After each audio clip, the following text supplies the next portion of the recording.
programa es de clasificación O, de opinión, apto para todo público. Democracia M y Democracia TV presentan Diálogos con Francisco Rocha. Diálogos. Diálogos.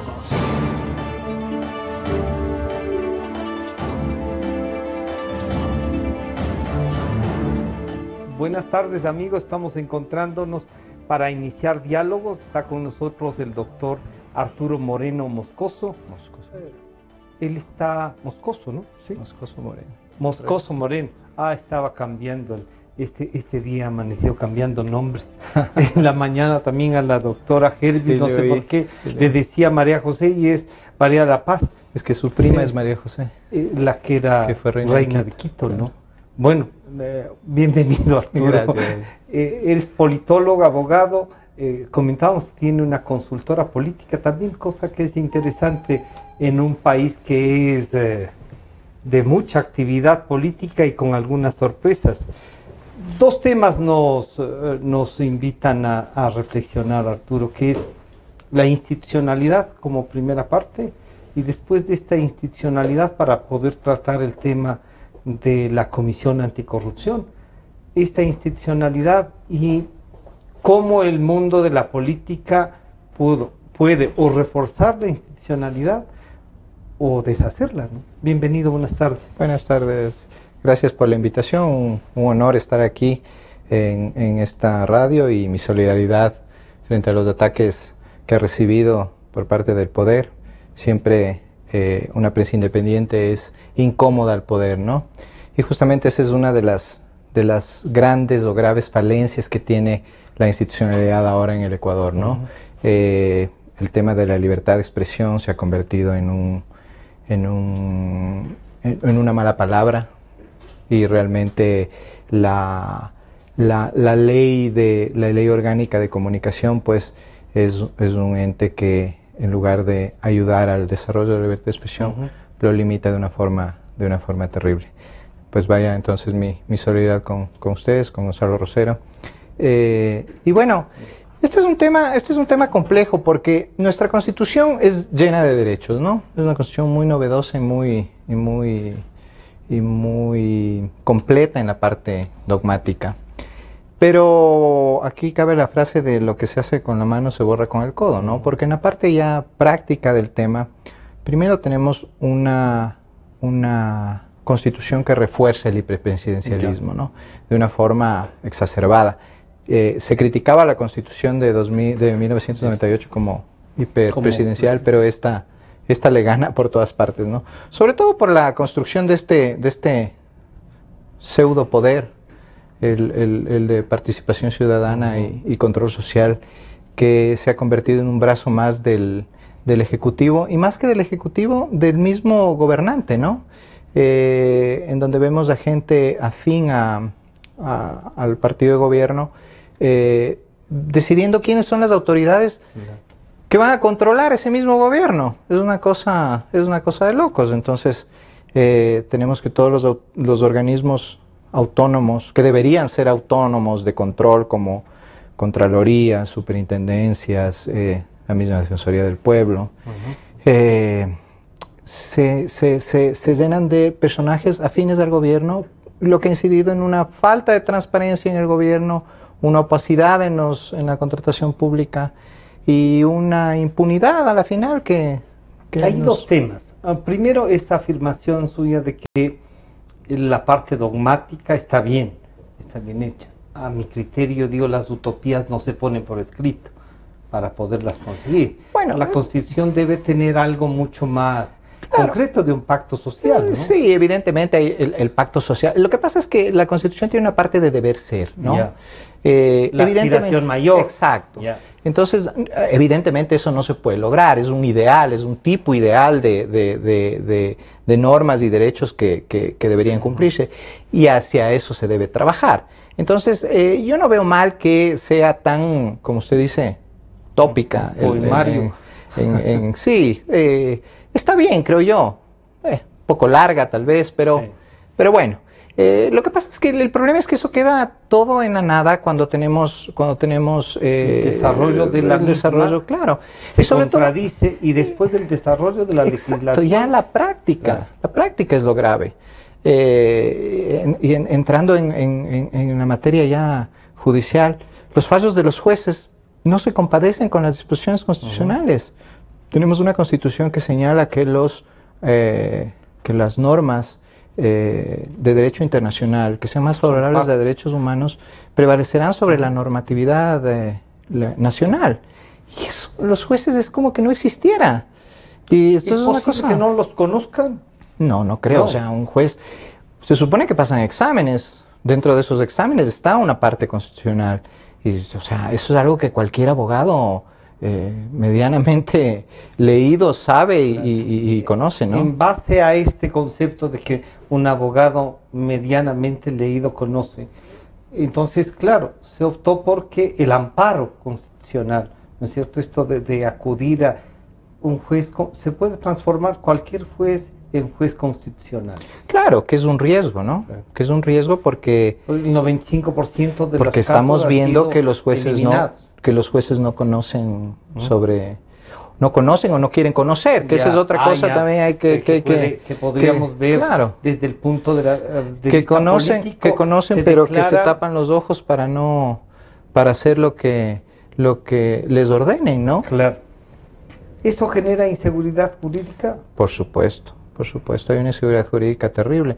Nadie sabe a qué está sujeto cuando nosotros mismos ahora no sabemos si es que de esta entrevista podría salir alguna cosa que disguste a alguien. Alguna cosa que disguste a alguien y que luego nos sigan un proceso que probablemente lo perdamos, ¿no? Sí. Este es el riesgo de la profesión. El ejercicio del periodismo genera siempre un malestar a quien ejerce el poder, no importa quién sea. Hay veces que unos exageran, como estos 10 años, pero siempre seremos una piedra en el zapato de quien ejerce el poder.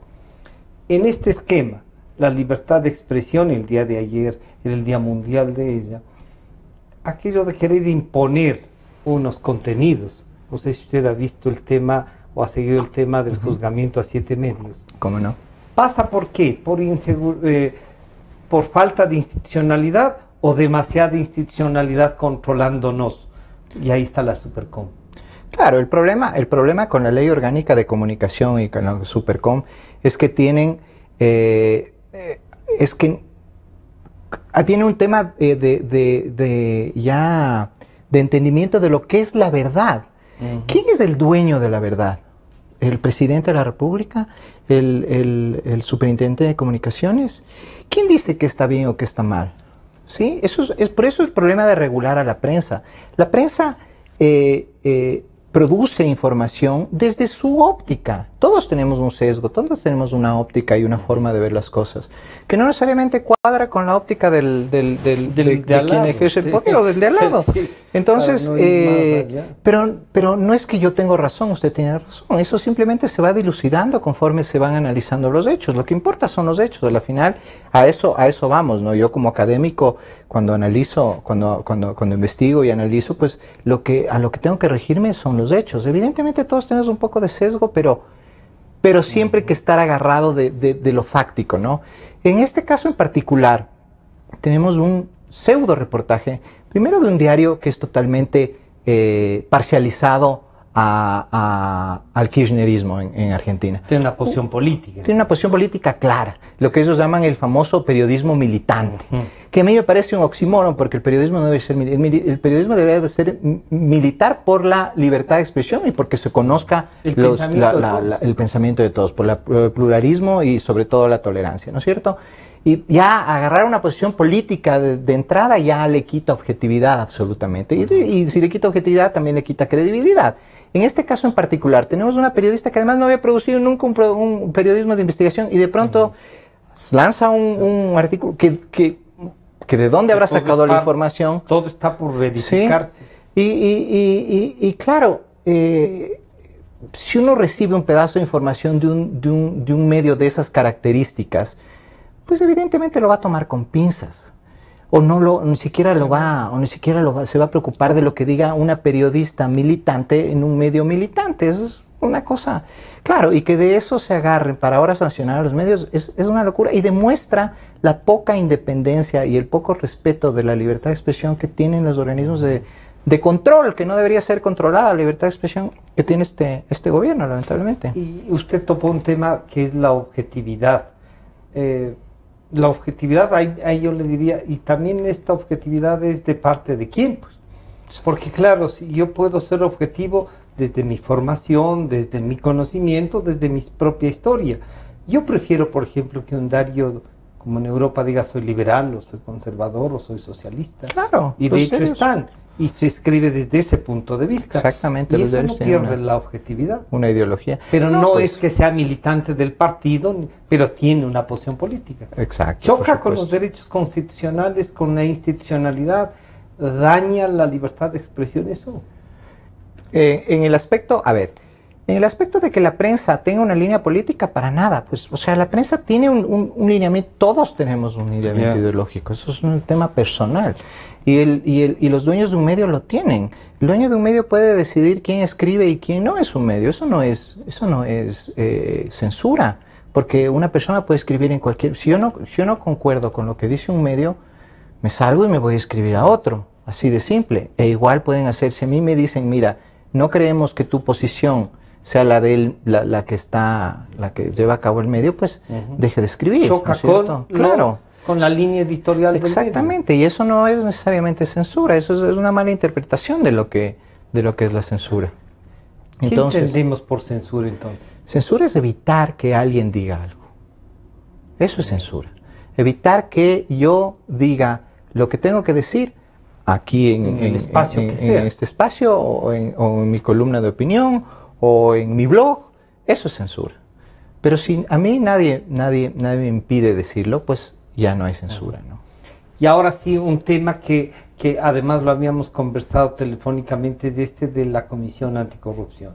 Primero se dice que esta es autodenominada Comisión Anticorrupción. ¿Tendría algún problema si es que este grupo de ciudadanos se juntaron entre ellos y se denominaron o autodenominaron Comisión Anticorrupción y abstrayéndose del tema de que fueron el FUD, las organizaciones sociales, las que les nombraron en representación de todos estos colectivos? ¿Tiene un problema jurídico el de que se denomine Comisión Anticorrupción? No le veo. Yo creo que para empezar es un deber de todos combatir la corrupción. Es un deber absolutamente de todos. Si yo decido organizar un grupo de gente, de veedores ciudadanos, además de la ciudadana y de participación social que tiene la Constitución, ¿no? Que es letra muerta, pero que tiene este componente famoso y que para eso estaría llamada la función de participación de participación social. Entonces, desde esa medida, más bien deberíamos aplaudir todas las iniciativas que estén encaminadas a transparentar la gestión pública. Eso es súper importante. Sobre todo si los organismos de control no están ejerciendo la función que deberían. Entonces, o sea, ahora, tener problemas jurídicos en este país es muy fácil. Es muy fácil. Entonces, se judicializa todo. Claro, entonces, un punto de vista de derechos humanos y de instituciones democráticas y de la búsqueda permanente de mejorar la calidad de nuestra democracia, pues más bien todo lo contrario, debemos aplaudir toda iniciativa que esté encaminada a transparentar la gestión pública, siempre. En este caso en particular, la jueza que sentencia, que todavía no tenemos la sentencia por escrito, pero yo me muero de ganas de ver qué dice esa sentencia realmente. Porque tiene en la exposición oral que hace la jueza, da una serie de argumentos, de lineamientos que se contraponen totalmente con la Constitución y con los tratados de derechos humanos, ¿no? Hay una convención de lucha contra la corrupción que pide a todos los estados, de la que el Ecuador es suscriptor, que pide a todos los estados que haya un una protección especial a quienes luchen contra la corrupción, a los denunciantes, a los whistleblowers que se llaman, a cualquier persona que denuncie un acto de corrupción, ¿sí? Eso para la jueza no existe. Hay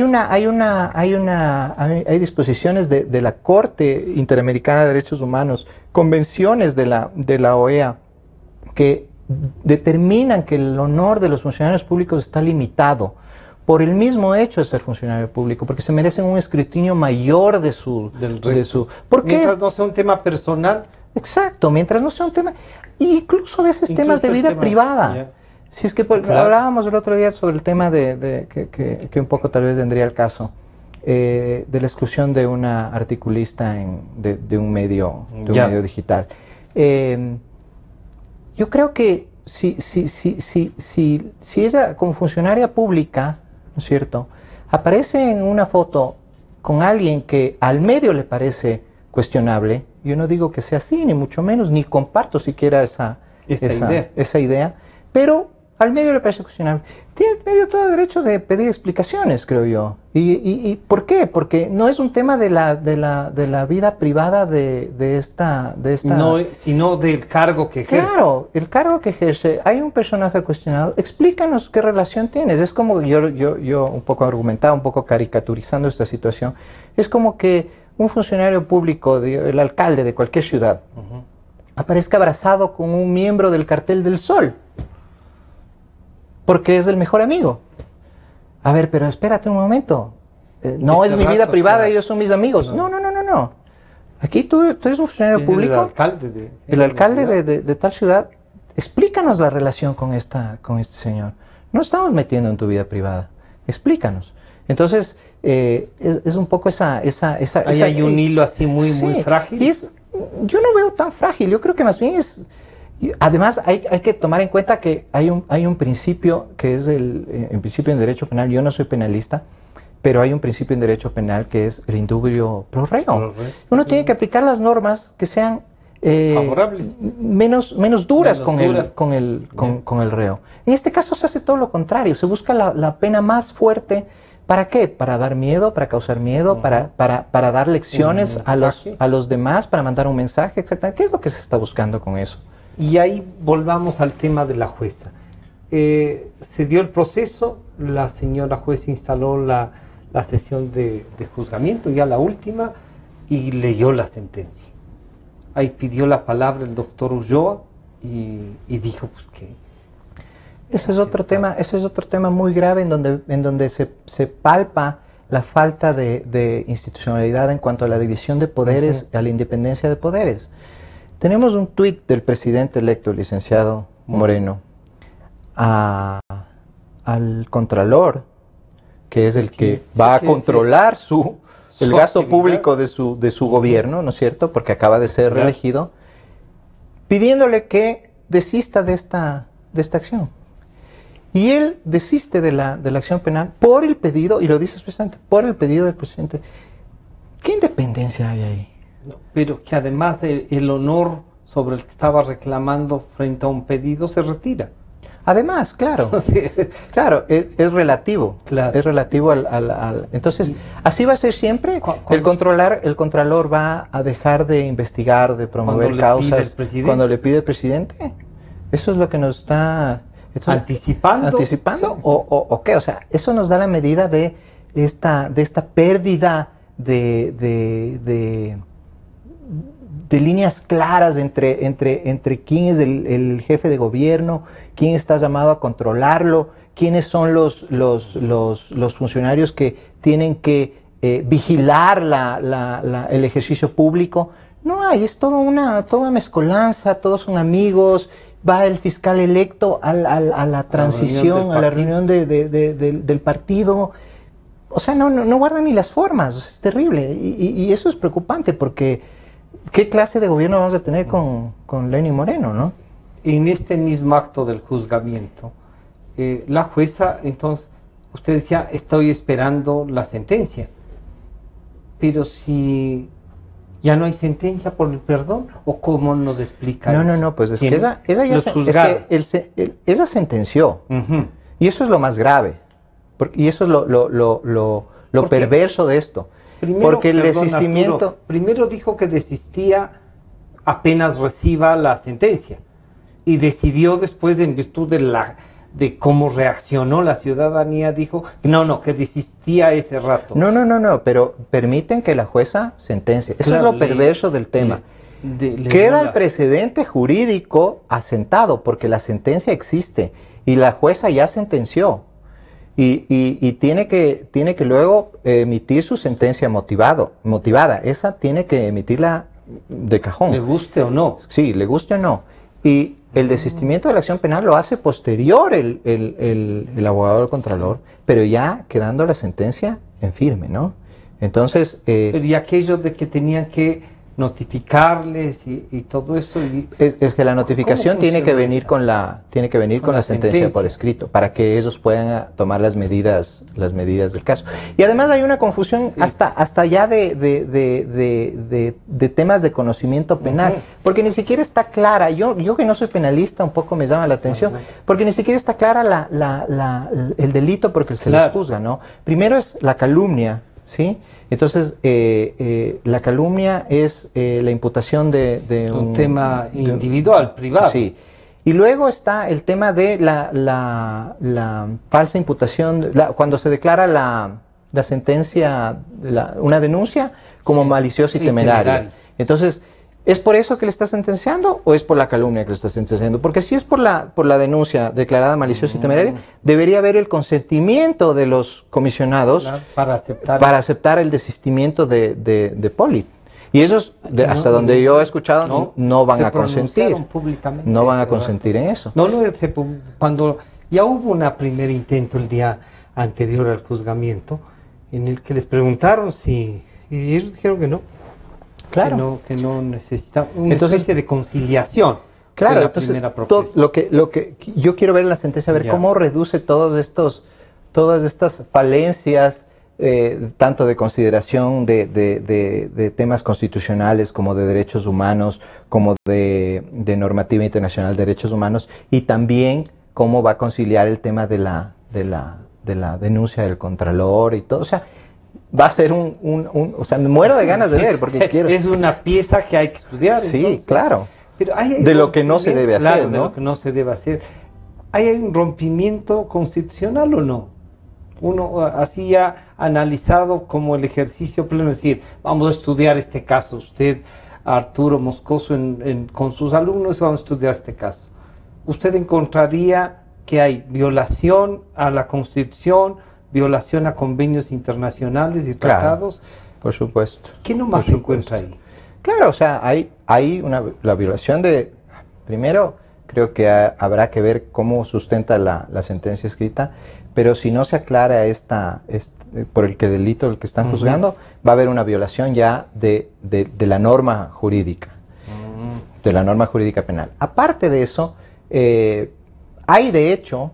Cuando ella decide que el honor del funcionario público prevalece sobre el interés público de conocer temas de corrupción y de transparentar temas, ya hay una violación de tanto de la norma constitucional como de los tratados internacionales. Sobre derechos humanos y la lucha contra la corrupción. Exactamente, la transparencia, que es fundamental en la democracia. Sin transparencia, o sea, es uno de los elementos esenciales de la democracia, la transparencia y la rendición de cuentas, de la accountability que dicen en inglés, ¿no? Que es un término que abarca más que el tema de la rendición de cuentas, porque es hacer responsables a los funcionarios para que respondan, que respondan de sus actos, ¿sí? Entonces, eso es grave porque sientan precedentes, y eso es lo que hablábamos el otro día con algunos abogados, este tema de sentar estos precedentes jurídicos terribles, ¿no? Y claro, ¿cuál es el camino? Podríamos seguir una acción de protección, una acción extraordinaria de protección, llevarlo a la Corte Constitucional. ¿Para qué? Para que más bien sigan asentándose estos precedentes y siga creándose jurisprudencia nefasta para el país, o ya nos vamos directamente a Claro, hay que agotar todas las nivel, instancias. para irse fuera del país a las cortes internacionales. Que en eso terminan todas estas... El Ecuador está siendo un usuario acabamos continuo de esto, ¿no? de tener en Ginebra. En Ginebra como 9 observaciones. 26 países han hecho observaciones. Terrible, terrible, qué vergüenza. Pero el canciller dice que les han reconocido muchas cosas. Pero hay 26 países que han observado 9 puntos esenciales. Entonces, Arturo, ¿cómo termina esto? ¿Ahí se acaba o depende mucho también de lo que quieran hacer los comisionados juzgados? Pueden ir, como usted decía, a un amparo. O sea, de hecho, lo que quieran hacer, tienen que esperar tendrán que agotar todas las instancias pertinentes de aquí. Pero anticipándome, como ha funcionado la justicia en estos 10 años, anticipándome a eso, evidentemente terminarán en la corte y después a la corte interamericana, claro. Y ahí es donde veremos si es que, claro, estos procesos son muy largos, ellos están ya muy mayores, probablemente ni siquiera algunos alcancen a ver el fin de este proceso, pero la Corte, en honor a los tratados que la rigen, ¿no es cierto?, debería pronunciarse a favor de ellos, ¿no? Y acordémonos que existe el derecho a la réplica, ¿no? O sea, no el derecho a la réplica de opinión, sino de hacer pagar al funcionario público lo que le ha costado al Estado absolver lo que sería no es costas réplica, judiciales, ¿no? Que es el derecho a la repetición. El derecho a la repetición. Al Estado. Exacto, entonces... a veces, y eso es importante, porque los funcionarios públicos se olvidan de esto, ¿no? Se olvidan de esto. Y esto es algo súper importante, que tarde o temprano algunos de ellos van a tener que asumir las consecuencias de estos tipos de fallos que no se sustentan ni en el derecho nacional, ni en los derechos humanos, ni en los tratados internacionales. ¿Y en este caso sería el contralor y la jueza o solo el contralor? En este caso la jueza. Ah, más bien solo la jueza. Claro, porque, a ver, yo puedo demandar a quien quiera, por lo que se me ocurra. Es una prerrogativa que tengo. El punto es que tengo que sustentar. Si no la sustento, pues perder el juicio con las consecuencias legales que eso implique. Pero un juez que sentencia contra derecho tiene una responsabilidad clarísima. Entonces, o sea, si yo presento una demanda que no tiene ningún fundamento jurídico y la gano, tendrá que responder el juez que me hizo ganar esa demanda. ¿Y ante quién le demandó eso? ¿Ante la Corte Interamericana? Bueno, es que hay caminos aquí en el Ecuador que si tuviéramos independencia de poderes serían suficientemente... Porque claro, nadie está a salvo de tener jueces ignorantes o desconocedores o comprables, yo qué sé, no digo que este sea el caso, pero ningún país está a salvo de eso, ¿sí? Pero para eso hay otras instancias, para que revisen los pronunciamientos de jueces y vean si es que están acorde a derecho o no. Y si no están acorde, pues revocarlos. Claro, si no son un peligro ahí. Claro, porque son un peligro. Y encima de eso pagado. Claro, además. Que ganan un sueldo. Pero claro, el problema es que cuando estos fallos contra derechos son ratificados por las otras instancias hasta la instancia final, generando además precedentes jurídicos terribles, ¿no es cierto? Entonces, es un saludo a la bandera. Usted como abogado recomendaría seguir. Sí. Seguir, no importa el tiempo, diríamos, algún rato habrá... Hay una señal sobre todo por el tema de precedentes para que no quede como... Sí, porque esto es nefasto. Esto es nefasto para la lucha contra la corrupción. Este fallo en particular es nefasto para la lucha contra la corrupción. Como yo, si conozco un caso de... El otro día hablaba con un público X, que no voy a decir el nombre, evidentemente, y me contaba que él conocía un caso en particular por el cual él salió de la institución pública en donde trabajaba. Porque le querían hacer firmar algo que no quería... Que él veía que no era correcto. Que no era correcto. No me consta, no sé, estoy hablando de lo que él me ha dicho. Y me dijo, ¿crees tú que yo voy a denunciar esto? Ni loco. Mira lo que acaba de pasarles a estos señores respetables, de edad, con una trayectoria intachable de vida. Mira lo que acaba de pasarles. A mí me meten en una celda por N número de años, si no me va peor. Entonces eso es lo que quiere hacer esta sentencia, es la pregunta que, entonces, por obligación con la ciudadanía, con los ecuatorianos, hay que irse hasta las últimas consecuencias para demostrar que esta sentencia, exacto, que es injurídica e ilegal. Y que no sirva como precedente. Vamos a hacer un pequeño corte, Arturo. Estamos conversando con el doctor Arturo Moscoso Moreno, politólogo, abogado, sobre la sentencia a la Comisión Nacional de Anticorrupción. Y enseguida volvemos. En un momento regresamos con Diálogos por Democracia M y Democracia TV. Sentimos lo que la gente siente, amor, desamor, alegrías inmensas. Decimos lo que la gente quiere, pasión, discusión, democráticamente. Democracia, la radio de la gente. Democráticamente, la radio de la gente. Democracia, la radio de la gente. Democracia. Democracia. Sobre la emergencia de gas y energía que se está viviendo en la costa Caribe. Democracia. Rusia retoma críticas por retenidos en base naval de Estados Unidos. Democracia. Formulé el primer pedido histórico de perdón a las víctimas de las graves violaciones de los derechos humanos. Democracia. Solo noticias. Desde el Distrito Metropolitano de Quito, Cadena Democracia, la radio de la gente. Francisco Rocha está de vuelta con Diálogos por Democracia M y Democracia TV.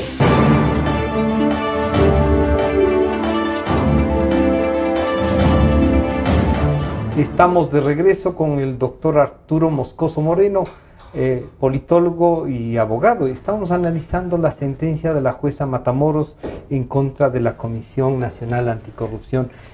Arturo, una jueza así, joven, porque es una jueza joven, se toma esta responsabilidad y se lanza, como uno diría, al vacío con algo que le conviene al poder. ¿Tiene futuro jurídico esta jueza o no? O digamos, futuro ahí en la vida de jueza. Mientras esté esto, dependerá de si se recupera la institucionalidad o no. Si se recupera la institucionalidad y la independencia de poderes, eventualmente jueces que reciben órdenes, no digo que este sea el caso, porque además lo puedo meter en algún problema, pero jueces que sentencian conforme le conviene al poder, no van a tener cabida. Pero claro, eso implica un trabajo de desmantelamiento de toda esta estructura que permite al gobernante controlar todas las instituciones, todos los poderes. Y eso es un trabajo que toma su tiempo. El gobierno actual no creo que lo vaya a llevar a cabo. Y no sé si un próximo le interese, porque como decía antes, es un poco todas estas herramientas que están consagradas en la Constitución le dan gran poder al gobernante, y eso siempre es atractivo, ¿no? Les facilitan hacer las cosas que no podría democráticamente. Exactamente. Arturo, ¿hace falta una reforma constitucional en el Ecuador? ¿Ir a una nueva asamblea constituyente? ¿Cómo desmontar estos 10 años que han servido para articular un Estado con estas características, donde la institucionalidad no cuenta, donde, yo diría, los derechos están sujetos a quien ejerce el poder? Sí, a ver, el problema con las constituciones es que ya tenemos 20, 21, hay una discusión ahí entre... De si entró en vigencia una o no. Entre el número de constituciones, pero bueno. Y siempre con este afán de refundar el país, ¿no? No hay que refundar. Y no hemos llegado a nada. Hemos tenido constituciones muy buenas y muy malas. Yo en lo particular creo que esta es muy mala. Es muy, muy mala. Es demasiado grande. Llega a ser casi reglamentario. Claro, exacto. En derecho menos es más. Entonces, cuando uno quiere regular y reglamentar todo, es mucho más complicado. Entonces, creo que hay que ser un poco más limitados en ese aspecto. Ahora, ir a una reforma vía consulta. Sí, evidentemente hay que eliminar el quinto poder. Y eso era un consenso en la campaña electoral de los 8 candidatos. Pues, sí. No, me parece que el licenciado Moreno decía que habría que revisarlo, no eliminarlo.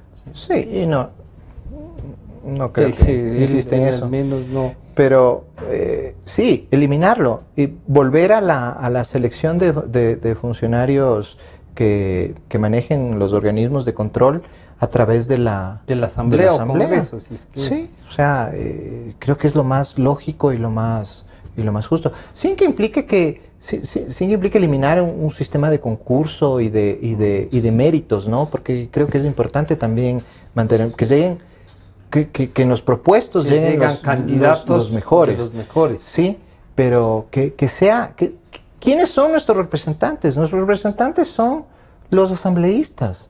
A través de ese poder derivado ejerzamos nosotros el poder de elegir. La función de control social, ¿a quién representa? Al presidente. ¿A quién? No hay, o sea, ¿quiénes son ellos para elegir a estos funcionarios que son tan importantes para controlar el ejercicio para mantener el control total? Claro. ¿No?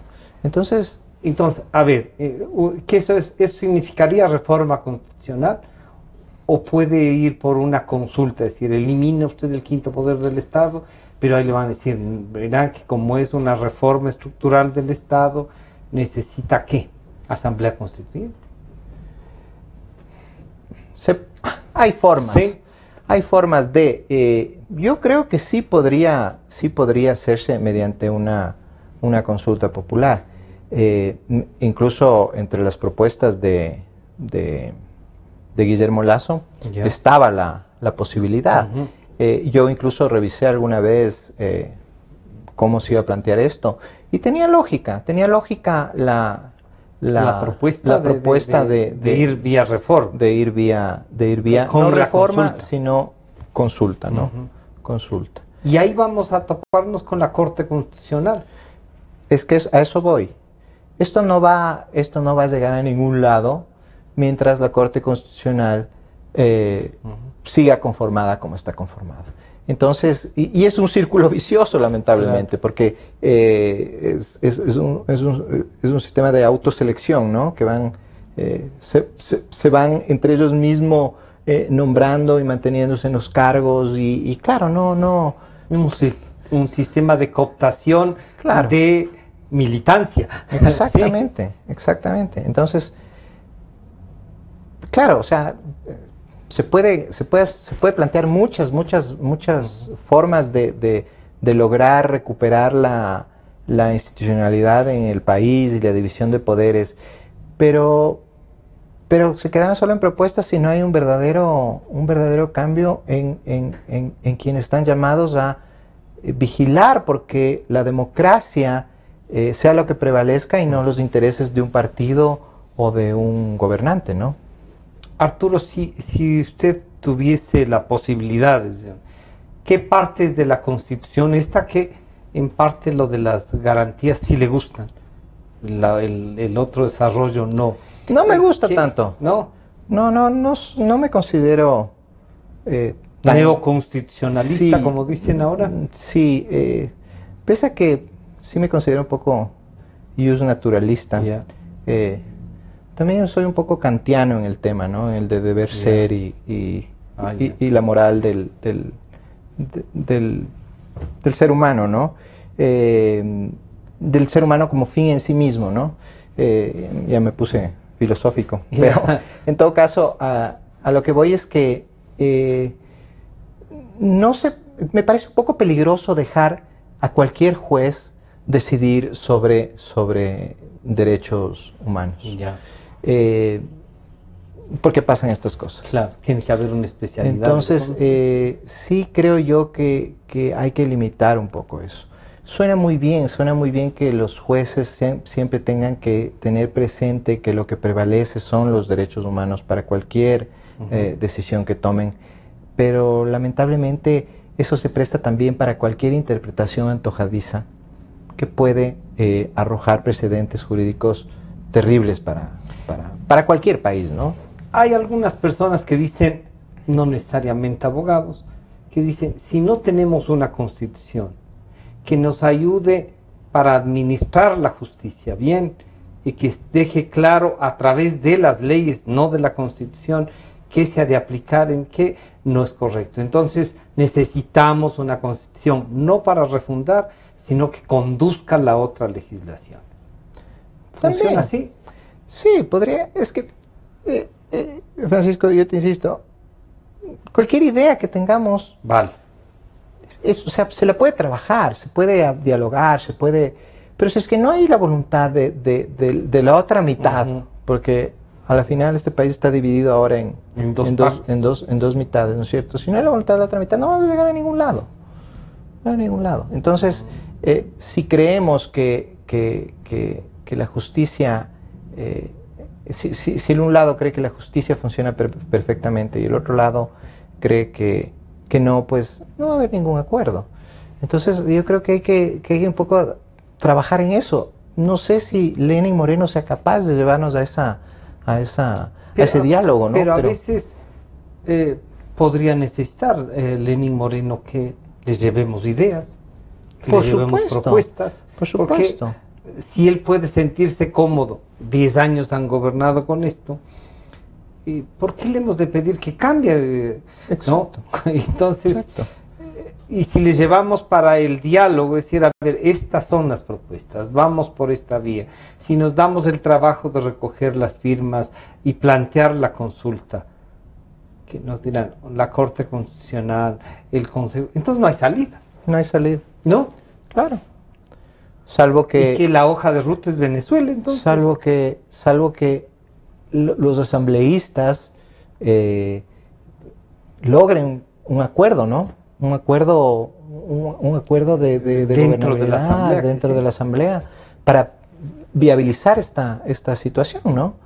Porque sí, o sea, realmente es muy frustrante ver la situación, porque como tú dices, no hay salida, o sea, no se vislumbra al menos una salida este cambio fácil. de gobierno no es un momento de quiebre que se puede utilizar, obviamente si quieren los que están gobernando, entonces. Yo creo que por ahí va el tema también. Hay que partir del hecho que ya no está Correa. Eso. Correa ya no... Y Correa ya no está en nada. O sea, podrá encolerizarse, podrá llamar a sus acólitos a llamarles al orden, pero ya no es el presidente. El presidente es Lenín Moreno. En esa medida, pues, si Lenín Moreno tiene una visión a largo plazo de su propia iniciativa y visión de país, ¿no? De su visión de país y de su función para la historia, digo yo, ¿no? O sea, si él quiere pasar a la historia como un buen presidente de este país, debería estar abierto a todas estas iniciativas. A las que evidentemente Rafael Correa no está abierto, porque lo vemos todos los sábados, y mientras más se acerca el 24 de mayo, más agresivo está. Es terrible todo lo que dijo ayer de la prensa, todo lo que dijo en la última sabatina.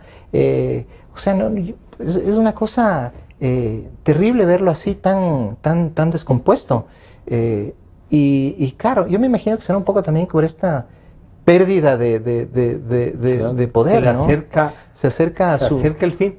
Exacto, entonces, y claro, que yo creo que Lenín Moreno tiene una oportunidad histórica de cambiar eso, ¿no?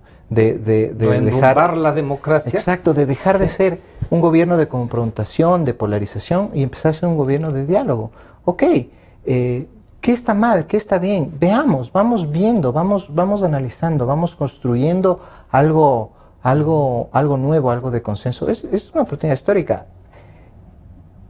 No sé qué tanto apoyo tenga en sus... Al interior de su propio partido. Al interior de su partido, pero yo creo que si él se abre al diálogo, tendrá apoyo, tal vez no de todos los miembros de su partido, pero sí tendrá apoyo de mucha gente que está en la oposición, ¿no? A veces perdemos de vista, y ahí voy a pedir al politólogo, esto de que el ejercicio del poder es un ejercicio de equilibrar a los poderes otros, lo que suele decir el presidente Correa, los poderes fácticos. Hay sectores privados con poder económico que tienen unas representaciones y que entonces luchan por controlar, y el Estado está ahí para garantizarnos a los que no tenemos ese poder. ¿No ha hecho un ejercicio ya un poco el presidente Correa, y Moreno podría heredar eso, de equilibrar esos poderes y de buscar que no estén captados ellos, en cambio desde afuera el poder político público? A ver, pero el punto es que eso se puede hacer sin necesidad de polarizar, sin necesidad de convertir todo en un ring o en una lucha. Evidentemente todo país, todo estado tiene unas élites sumamente poderosas, ¿sí?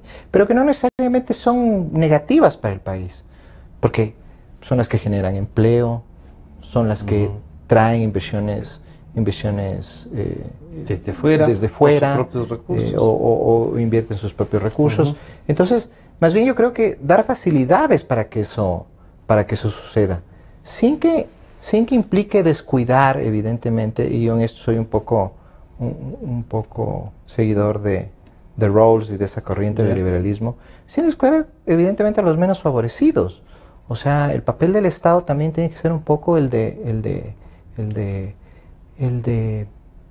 regular esa relación. Que esa gente menos favorecida no sea olvidada, no sea descuidada, ¿no?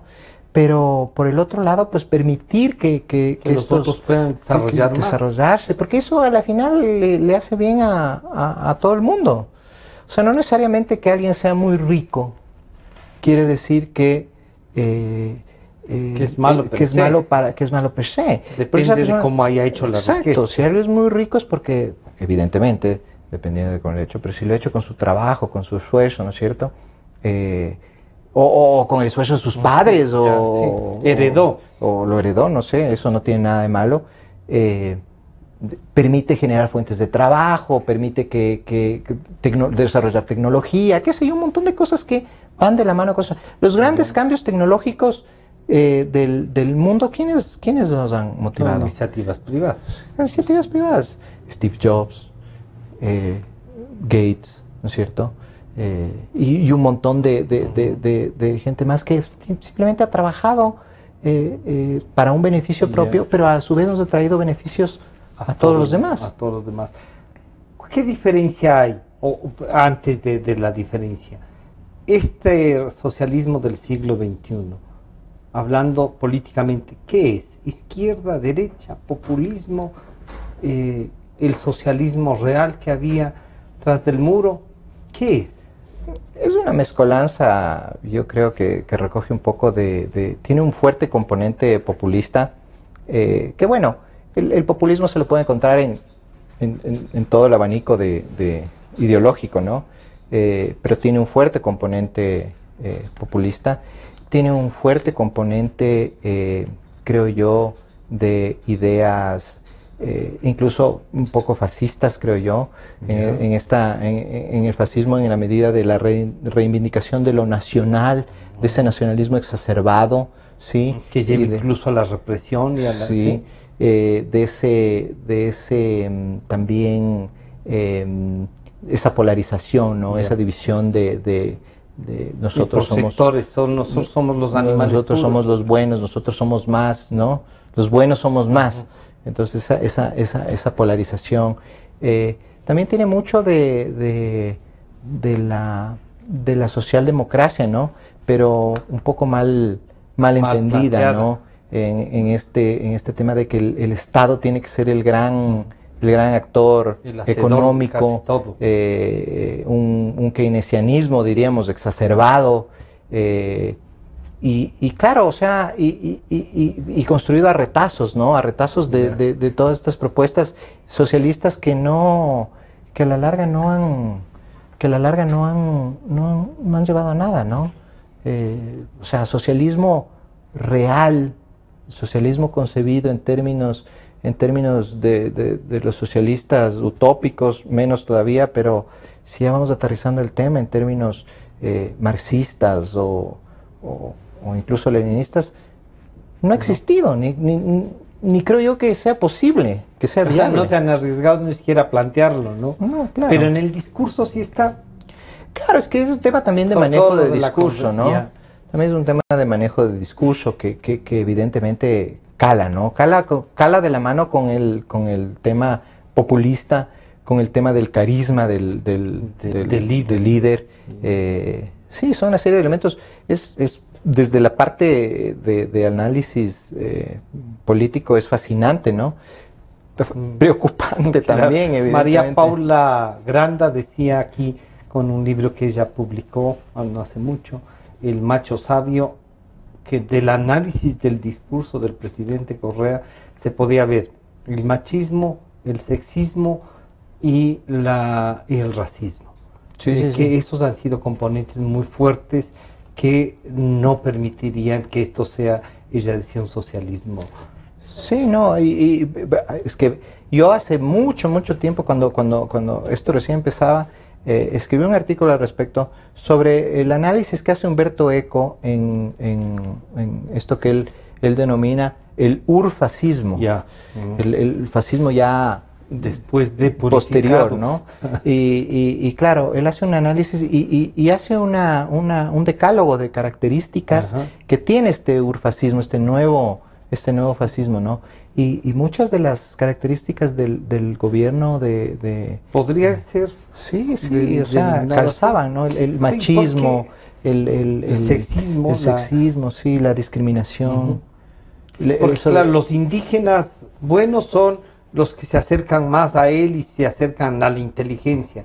Los otros que se oponen a sus ideas son por tercermundistas, analfabetos. La descalificación constante del diferente, ¿no? Del que no está de acuerdo conmigo. No está de acuerdo conmigo no porque yo esté equivocado, sino porque no saben, son tontos, son ignorantes, les engañaron. Nunca hay un reconocimiento del mismo. Puedo haberme equivocado. O tal vez sí podríamos combinar estas dos cosas y lograr algo nuevo, ¿no? Siempre hay esta división entre lo blanco y lo negro, ¿no? El bueno y el malo.